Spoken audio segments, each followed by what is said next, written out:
Hey there, Sarah Shaw and Lisa Ascolese here again with our episode 2 of Dial for Dollars today, and we're super psyched to keep talking to you about trade shows, but today we want to talk about how to maximize sales after a show.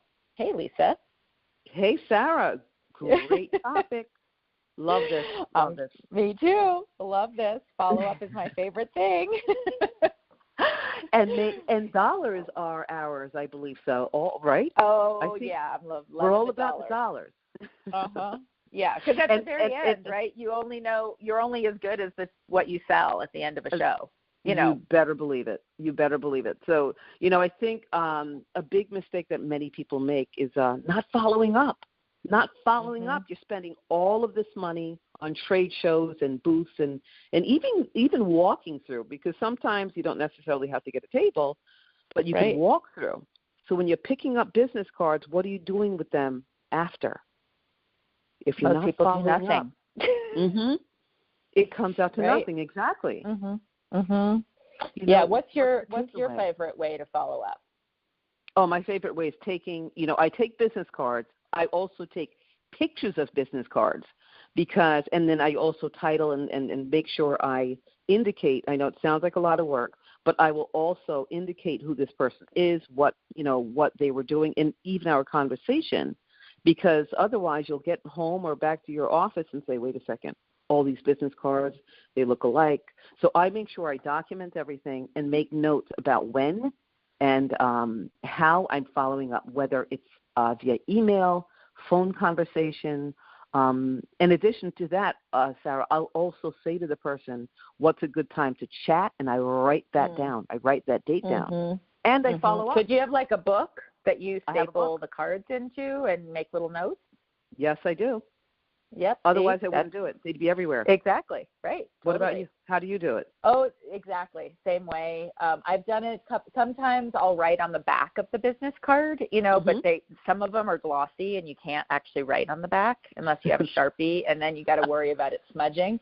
So if it's, but sometimes I think it comes from my old working in the movie business, because we used to take photos of all the costumes, right, as somebody would get on camera. You take a picture, and then we would put a sticker on the back and have to write notes, was the scarf on or tucked into the coat or whatever? Did they have gloves on?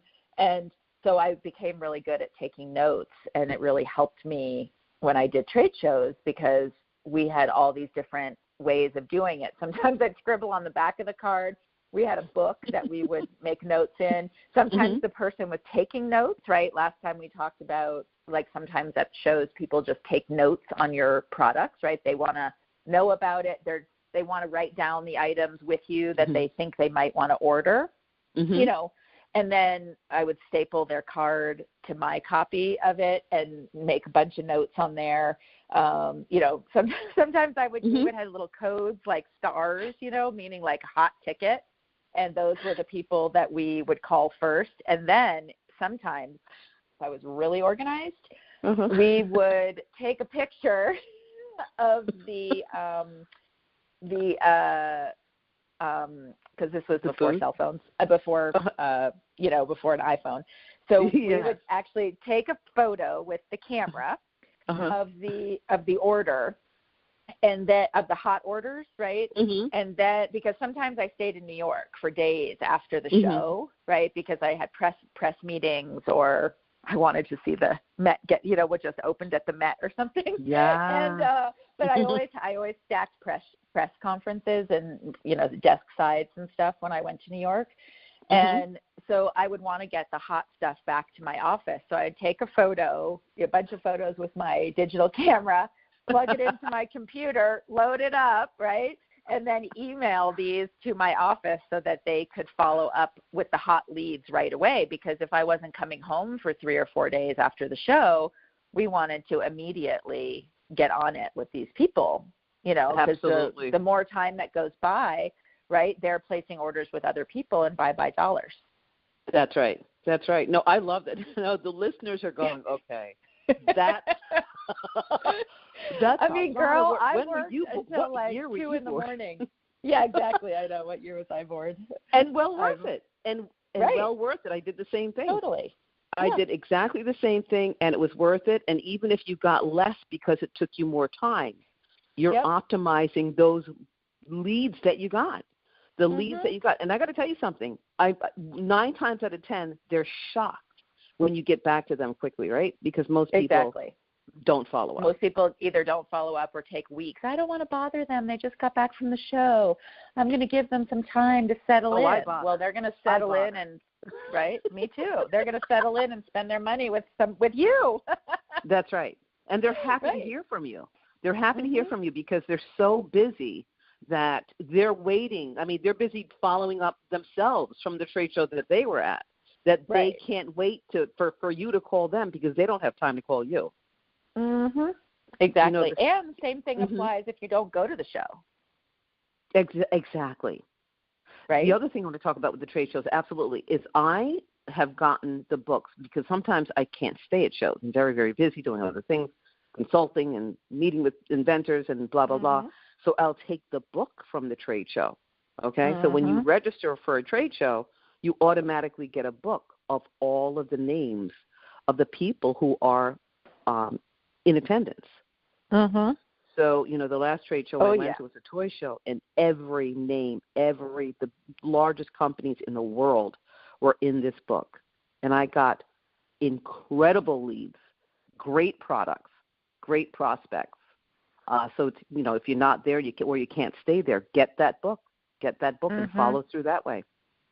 Yeah, even ask your friends who go to the shows if they can try to get you a second book. They just go up and tell them they lost it. Yes. There's many tricks. Many tricks to the trade. And the same thing you were doing, Sarah, with starring and highlighting and putting asterisks. Do the same thing in the book. Take your time. Go down that list of names. What company is, going to be most beneficial to what you're looking for, and get the contact information and follow through. Tell them you're at this trade show, you love their product, and you're interested in doing business. Right. Totally. That's where the dollars are. Exactly. And the other thing too is if you're not going to the show, but you know that your buyers are there, right? Then you want to make sure that you're emailing them and contacting them before the show, during the show, and after the show, because otherwise they're just going to spend their money with everybody they saw at the show. That's right. And they won't even know you exist or remember, even if you're like, oh, well, they buy from me all the time. But if you're not in the forefront of their vision at that moment, right, in that 10-day period, they're going to just, you sell, right? I mean, when I was selling handbags, if they saw somebody else's line and I didn't happen to be at that show, they're probably going to buy that other line if they haven't heard from me. Their interest has shifted. But if you're emailing them and staying in constant communication, then they're going to remember you. Oh yeah, we like those bags. They sell well. That's right. Let's get her new collection. And there's going to be times, obviously, where people don't like what you've designed, even if they're people that have been buying from you. That can happen too. Exactly. No, and it happens does. to me many times. You know what? And when you are reliable, like you are, people go back to that. They go back to that over and over again. They like your bag. Yep. Something new could have come out, but that next person, that next designer may not be as reliable as you are. They know that you follow up. They know that you send merchandise. When you say, I'm going to send a new bag, or I'm going to send, whatever the product is, you do it on time. You do it when you say you're going to do it. Yeah. Not 3 days later, not 2 weeks later. If you say, you know what, this is a great thing, Sarah, also. When you say, I'm shipping something and I'll have it shipped to you by tomorrow, follow up, send them the, what's the code? The tracking number. The tracking number. Send them the tracking number to let them know that you sent it. But I have to tell you what happens in my brain. When people say, I'm going to send you a product and I'm sending it out tomorrow, and they follow up with me 5 days later and they say they haven't sent the product, I start thinking, wow, okay, is this a person that I can blame? Yeah, I'm going, wait a minute. When I'm doing business with this person, they have to be on point. They have to be responsible. They have to be, accountable. and the excuses don't fly when it comes to working with these top shopping networks. The excuses don't fly. Exactly. Then they put you on the second and third shelf. Okay, so getting back to what you're doing, you're sending them a purse. You're sending your images immediately to your staff. Mm-hmm. That's what they look for. They say, "Yep, Sarah's always on point. Mm-hmm. I'm using her. I want to see what pocketbooks Brooklyn, right? Is that? Do people see pocketbooks anymore? That's neat. Only if you live in New York. I grew up with the word pocketbook, but me too. But by the time I was designing them, everyone called them handbags. And I mean, my mom still calls it a pocketbook. I still do too. She grew up in New York. Yeah, that's what we say. It's a pocketbook. Yeah. That's what it is. Yeah. So anyway, so they know it's that you're definitely reliable. Not a purse. Oh, it's not a purse. Yeah, I never use the word purse. Yeah. Yeah. It's not. That sounds small and limited, doesn't it? Doesn't it? I'm a purse designer. Yeah, that doesn't limited. Sound. At least handbags sounds like a collection to me. Yeah, it sounds like a broad genre, yes. Right? Yes. Yeah, a purse to me just sounds like, I don't know, JCPenney item. It's change. Yeah. You put your pocket change in the purse. Exactly. Yes. No, but just so funny. Oh, I know, but it's true. I mean, you're on point. We've both been on point for many, many years. Thank God, and that's why we're staying in our industries as long as we have, because people do know that we will follow up. Some people call people like us maniacs. Yes. I just say thank you when somebody calls me that. Me too. Yeah. She's the maniac, like, Terminator. And, Right, exactly. I'm like, and I've sold millions worth of stuff. That's right. Exactly. So I'd rather be a maniac and have sold millions than, be a little 100%. Birdie on a branch and have sold, $200,000 worth of stuff in all these years. That's right. And be afraid to follow up. Exactly. So let's tell people how often they should follow up. Like how, because I always get that. People are like, how many emails do you think I should send? And I say send a lot. Like I always say send at least, start emailing like 2 weeks before the show. And let them know you're going to be there, or if you're not going to be, obviously if you're going to be there, lots of emails with your booth number, and during the show, like quick little, don't forget, visit us, at booth 12 or whatever. And, we want to show you our new collection. And then following up after, I say at least twice a week for about a month. Because, that people think it's a joke when I say things like that. And in fact, when people call me or email me, if they haven't heard back from me, they said, well, I didn't email you again because I didn't want to bother you. You want me to put your product on television, and you don't want to bother me? You got to flip that way of thinking.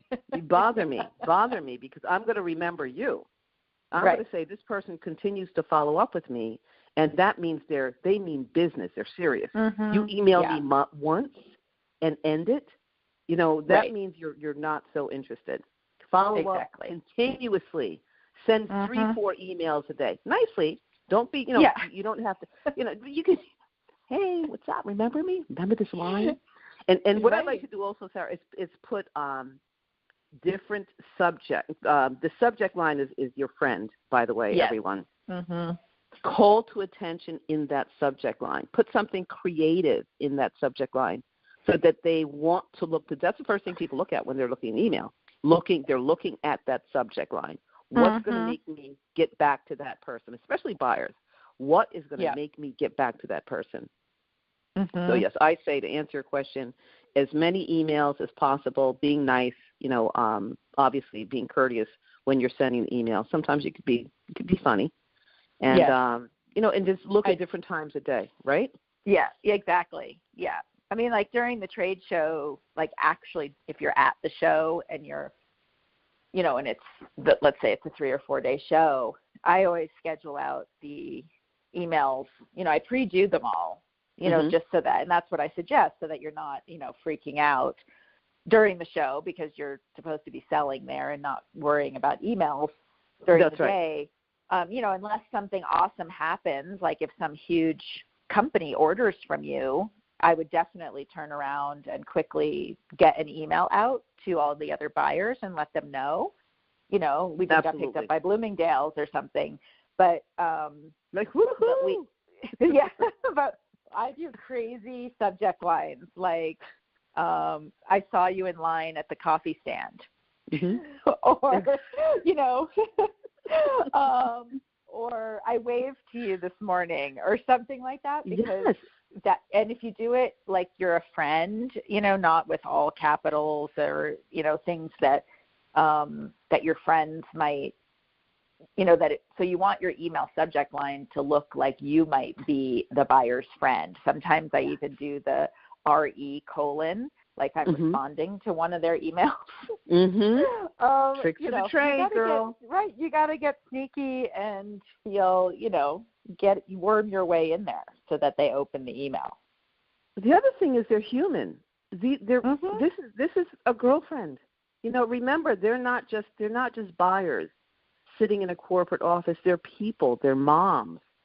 They're, you know, they're best friends to somebody. They're not this, you know, this image of this, you know, they're powerful people, but they're regular folks. When we get home, we put on our sweats, right, Sarah? Put on our sweatpants. Watch something funny. Eat popcorn. Eat potato chips 11 o'clock at night like I did last night. Hey, everyone's got to have one of those days once or twice a month. Yeah. I mean, but humanized. They're humans. And that's what you have to think of, because I know people are very fearful of speaking with people in high places. Yeah. And they want that too. They want to feel like, you know, they want to feel like you're looking at them as human. Exactly. So, yeah, those subject lines, I love. That's my favorite part of sending an email is the subject. I know. Yeah. And even if you send almost the same email every time during a show, as long as the subject lines are different and catchy, you know, maybe stick a different photo of your products in there every once in a while. But also what I think is really good during the show, like I don't mean at night. Like if you want to send another email at night saying, please stop by and see us tomorrow. But if you're sending these kind of quick little, I don't know, I just call them like attention getter emails during the day, you know, like at 9 a.m. or at lunch, or, you know, even it could even say, I'll see you at lunch, you know, the email subject line, right? Those I always send as a text message, just plain text, not as a text on the phone, but just no images at all, just so that it's super easy to read on their phone, because obviously they're looking at on their phone when they're at the show. So if it's just a text-only email with just a very short amount of words, that is much more powerful, I think, during the day at a show than sending some, you know, beautiful, colorful email with, you know, a pretty picture of your products or some celebrity or whatever. Because it's going to be, you know, that's a great tip, Sarah. Yeah, because they're just going quickly, right, through their emails at lunch, or maybe they sit down for a cup of coffee, or like we talked about last time, everybody's feet hurts, right, and you're just like, oh, you're so lucky, you're wearing tennis shoes, and so like, the first thing I would do when I came home from a show every night was lay on my hotel room bed and put my feet up on the wall because my feet hurt so bad, and we would all just lay there. Like in my room, like me and whoever was at the show with me, and I'd be like, all right, meeting, everyone lay down, put your feet up. Let the blood rush back into your legs. Exactly, right, because then you have to go out that night and have fun. That's right. And you got to stand up again. You have to and dance, maybe even move around a little bit. Maybe, you know. Celebrating the sales. Exactly, yeah, it's so important. No, definitely. I love it. And I love those tips because, like you said, you know, people are looking at their phones very, very quickly. And even day to day, you know, I've really shortened my emails because nobody has time to read, unfortunately. They don't. And and I actually prefer shorter emails also, just getting to the point. I like bullet pointing quickly. And you don't have to put bullet points. I'm just using that. As a metaphor. It's just getting the words quickly the most important words on paper, the most important, because they're skimming through it. Nobody's reading, 5 paragraphs. They're really not. If you can get to the point in one. Right, exactly. Or hook them enough in the one at least. So that or do what? Hook them in that first paragraph. Hook them in the one. Yeah. Yeah, then maybe they'll read a little bit more. But if some people are looking on their phone, it's the briefer the better. I started. You're absolutely right. I started feeling better about sending shorter emails after working with some people from ABC and the producers and so forth. They send the shortest emails, and I was like, wow, this is cool. I can do this now too. So it gave me an entryway into shortening my emails, because you don't want to be rude by sending, because I used to think short was rude, but it's really not. It's not. They prefer short and to the point, and so do I. So we're now all on the same page. Yeah, exactly. I always laugh with my mom that when my brother sends an email, he just puts his initial. He doesn't even write his whole name out. And it'll just say "Love C." No, it doesn't. He doesn't write out his whole name. Wow. Yeah, and so I was like, and so we were laughing one day, and I was like, wow, the emails are getting shorter and shorter. Yes, "Love C." Or or whatever it is, right? It's just say love. It's just to say love. Exactly, then it'll be just the heart. Right. That's it. You know who I am. Yeah, I don't know if he knows how to do an emoji. Oh, that's great. He's not that type of guy. But it's just funny, like when I see things like that, it actually triggers ideas for me, right? Yeah. I was like, wow, that's just so basic and simple. Mm-hmm. Why can't I be more basic and simple? Yes. Why do I feel the need? And I think a lot of times women also feel the need to be much more, to explain more, to make something longer because it would seem more generous, or that you get the emotion into what you want to say. But most of the time, honestly, people don't really care about that. When they're reading a sales pitch. They just want the nitty-gritty. They don't. They really don't. They don't at all. I mean, and I feel the same way. I used to feel the same way. I still do. My heart feels like that, but I don't do it. I don't do it because they want you to get to the point. They really do. Think about your time. Think about, and time is really important. Think about your time, Sarah. Somebody's going to send you a 2-page epic novel about wanting you to help them in business.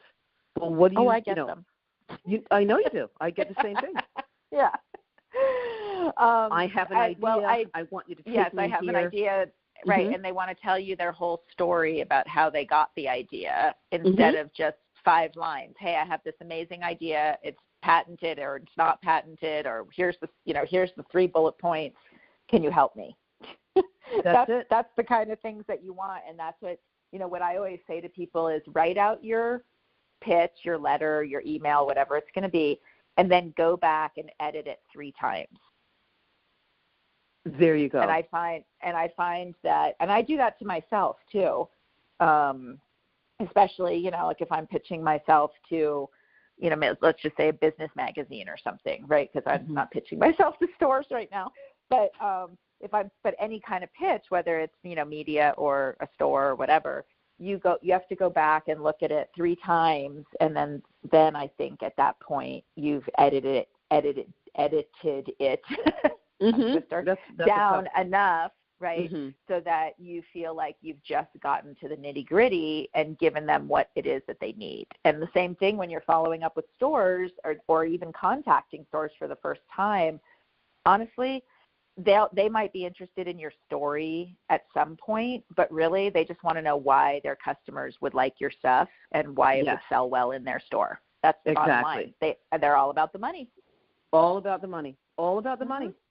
And that you make a very good point about the pitch and all that stuff. I'm having my conference is coming up in June, right? The AOE conference, And at every conference, I have a 2-minute elevator pitch.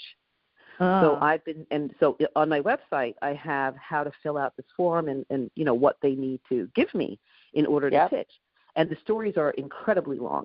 So I say, this you definitely cannot do in a 2-minute elevator pitch, because my daughter actually runs the pitches, and she has a buzzer that will go, you're off, you're off. 2-minute elevator pitch. That will get you to your 3 bullet points very, very quickly. Exactly. Very, very, and that's what a conversation with sending an email to a buyer should be all about. Like what's your 2-minute elevator pitch? That's it. And if that's 2 minutes is long in an email, so it's less than that. It's your 3 bullet points. Get in and get out of there. Get it out. Exactly. Yeah. And with a text-only email, it's really easy to do that, because it's, just keep in mind, kind of going back to what you were saying about treating them more like a friend, right? Like how you would talk to a friend is, if you think, oh, this would be super easy to text to someone, like actually text their phone, then that is probably the right amount of text only in an email. Very smart. Because, you think, you don't, when people send me, text messages that you got to scroll and scroll and scroll, I have to be honest, I mostly just delete them, because I just can't be bothered. It's too much. So it's too much, right? And it's too much to read on your, on your phone face, right? And I just can't be bothered. I'm like, you know what? At that point, just call me and leave a message, because I'd rather listen to it than try to read this tiny print and make sense of what you're saying, because usually you're rambling when it's that long of a text message. Definitely. And so I just think text messages should be max 4 lines, and that's it. And if you can get keep it that moving. much, and keep it moving. Exactly. Yeah. Exactly. Keep it moving. All right. So let's move it on. All right. Well, I think you guys all got the point today. Yes. And Lisa and I will see you next week with some new exciting topic. And look forward to it. Tune in for Dial for Dollars. We'll see you next week. All right. Till next time. Bye-bye.